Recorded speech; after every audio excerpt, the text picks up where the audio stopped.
Welcome to George H. Smith's Excursions into Libertarian Thought, a production of Libertarianism.org and the Cato Institute. Jean Meslier and the Catholic Church. As I explained in the preceding chapter, the atheist priest Jean Meslier, 1664 to 1729, indicted both church and state for their roles in oppressing the people of France, especially the poor. He wrote in his testament, "Religion supports the political government as malicious as it may be, and in turn, the political government supports religion, as vain and false as it may be."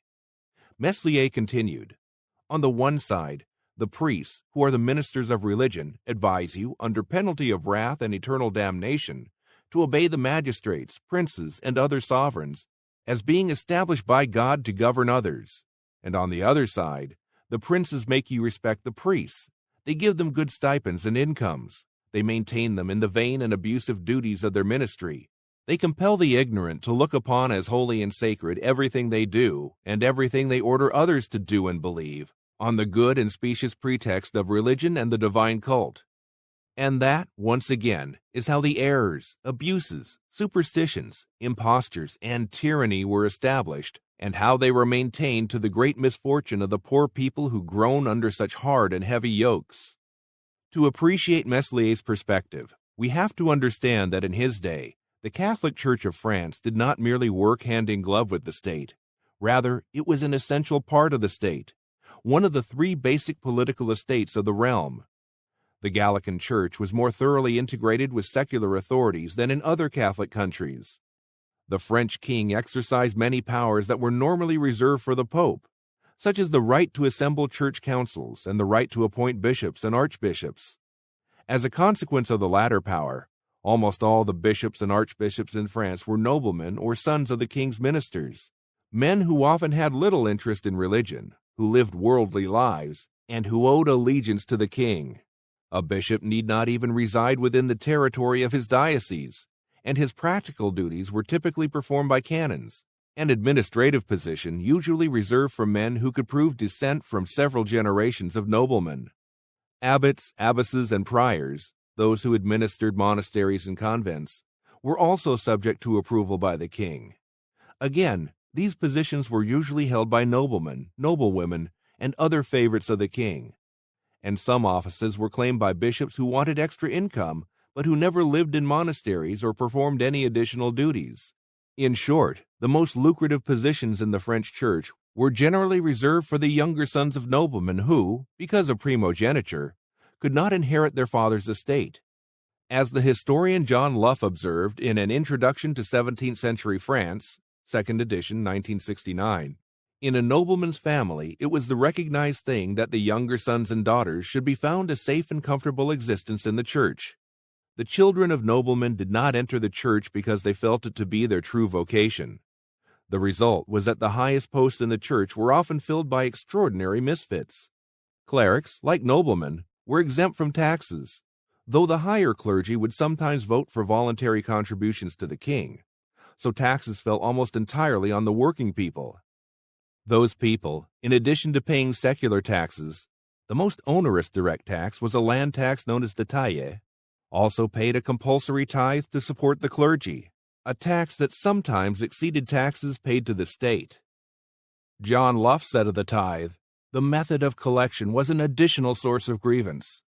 As the tithe was a first charge on the crop, the collectors had to be informed in advance of the day when it was to be harvested. Meanwhile, until they arrived, the peasant was forbidden to remove his crop. When they came, they proceeded to take the pick of his produce and even carried off the straw, which the peasant could not well do without." To add to the peasant's resentment, tithes were often collected by a wealthy chapter or abbey, instead of going to maintain the poor curé and keep the parish church in a proper state of repair. Occasionally, indeed, the tithe went to a layman. With this cursory overview, we can better understand why Meslier condemned the French church as a branch of government that ruthlessly exploited the poor people of France. Meslier exempted some bishops and priests from his wrath, noting that they did their best to help the poor despite the thoroughly corrupt system in which they worked.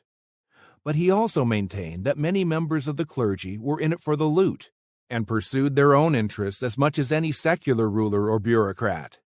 Indeed, Meslier, speaking from his years of experience as a parish priest, recounted how many of his colleagues didn't believe what they preached any more than he did, and how they mocked their parishioners for their credulity. I was never able to take a liking to most of those good and hearty gentlemen who took such great pleasure in greedily receiving the fat payments for the vain functions of their ministry. I hated even more the mocking and clowning attitude of those other gentlemen who only think of having a good time with the large incomes of their good benefices, and who among themselves cheerfully mock the mysteries, maxims, and the vain and deceitful ceremonies of their religion, and who even mock the simplicity of those who believe, and who in this belief supply them so piously and so lavishly to enjoy themselves and live so well at ease. Since Meslier also believed that the mysteries and mummeries of the Christian religion are things worthy of mockery and contempt, he did not fault others for agreeing with him on this point. What he had a problem with was the burning, insatiable greed found in fellow clerics who took advantage of the public errors to fatten their own purses, and who then mock the simplicity of those who are in ignorance and whom they themselves maintain in error. If clerics were able to live so fatly and peacefully at the public expense, then the least they could do was to empathize with the dire circumstances of their parishioners, and understand how uneducated peasants were especially liable to believe whatever they were told by religious authorities, however absurd those doctrines may have seemed to educated people. Clerics exhibit an enormous ingratitude and a detestable treachery when they mock the simplicity of the common people, seeing that it is only from the work and sweat of the bodies of the poor that these men get all their livelihood and abundance. That point brings us to an obvious problem, namely this. Given his long service as a parish priest, how did the atheist Meslier justify teaching doctrines that he personally regarded as false and even as absurd? I regard Meslier's thoughts on this topic, which appear in the second chapter of his Testament, as the most interesting part of the book. Although critics could easily charge Meslier with outright hypocrisy and dismiss his explanation as nothing more than a convenient rationalization, his account strikes me as a sincere effort to explain the situation in which he found himself. But however we may assess Meslier's explanation, it qualifies as a fascinating psychological document. According to Meslier, I was easily led in my youth to the ecclesiastical state to please my parents, who were pleased to see me there because it was a state of life softer, more peaceful, and more honorable in the world than that of the common man. Was Meslier an atheist at that point? Unfortunately, he didn't say. But at the very least, he apparently had strong doubts about the truth of Catholic doctrine. I can truthfully say that the truth of any temporal advantage and the prospects of the fat payments of the ministry never brought me to love the duty of a profession so full of errors and impostures.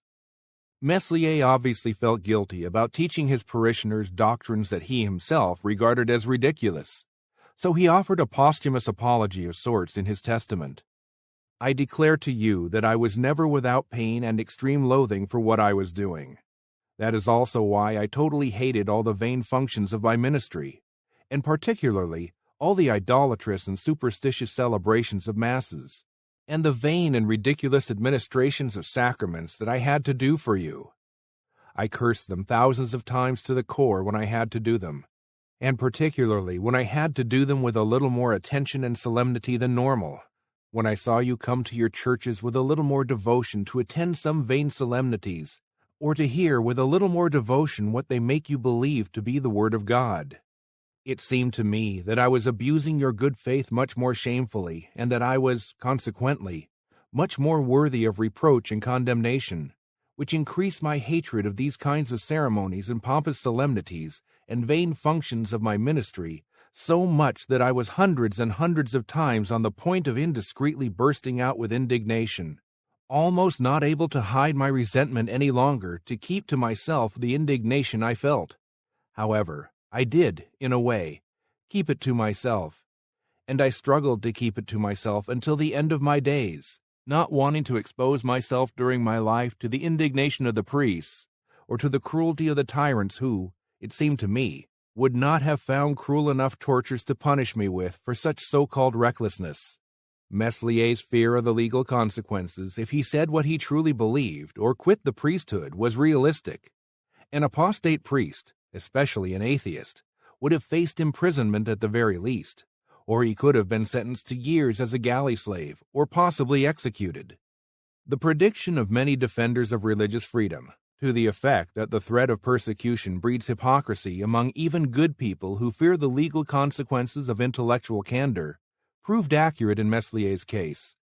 He concealed his true beliefs and continued his career as a priest because he had no other option short of risking severe punishment. Meslier hoped his parishioners would sympathize with his plight, understand the dilemma in which he found himself, and appreciate how he attempted to make the best of a bad situation. Meslier never solicited contributions from his flock. He never sought higher offices for financial gain or exploited the financial opportunities of his position. He never looked down on his parishioners or treated them with contempt. He helped them financially and in other ways whenever he could. He refrained from preaching the torments of hell and other especially absurd doctrines, and he used his pulpit to denounce the local lord for his cruelty.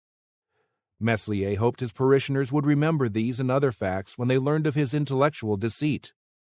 I am pleased, my dear friends, to die as peacefully as I lived.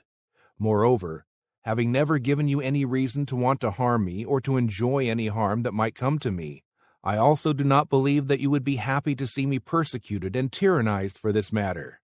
That is why I resolved to keep silent until the end of my days. Meslier left his testament containing his real thoughts about religion because he had no fear of what might happen to him after his death. Heaven and hell were childish fictions. Death brings the total extinction of consciousness, so he could not be harmed or punished in any afterlife. Meslier, therefore, thumbed his nose at those who predicted that he would suffer in hell for his atheism. Let the priests, preachers, scholars, and all the instigators of such lies, errors, and impostures be scandalized as much as they want after my death. Let them treat me, if they want, like an impious apostate, like a blasphemer and an atheist. Let them insult me and curse me as they want. I do not really care, since it will not bother me in the least. Since Christian authorities sometimes exhumed and consigned to the flames the previously buried bodies of heretics, apostates, and disbelievers, Meslier sarcastically added that he couldn't care less what outraged authorities did with his body after his death. Likewise, let them do what they want with my body. Let them tear it apart, cut it to pieces, roast it or fricassee it and then eat it, if they want, in whatever sauce they want. It will not trouble me at all. I will be entirely out of their reach. Nothing will be able to frighten me. These are remarkable statements, especially when we recall that Meslier was writing 300 years ago, in the early 18th century. He was clearly an extraordinary man. This has been Excursions into Libertarian Thought, a production of Libertarianism.org and the Cato Institute. To learn more about libertarian philosophy and history, visit www.libertarian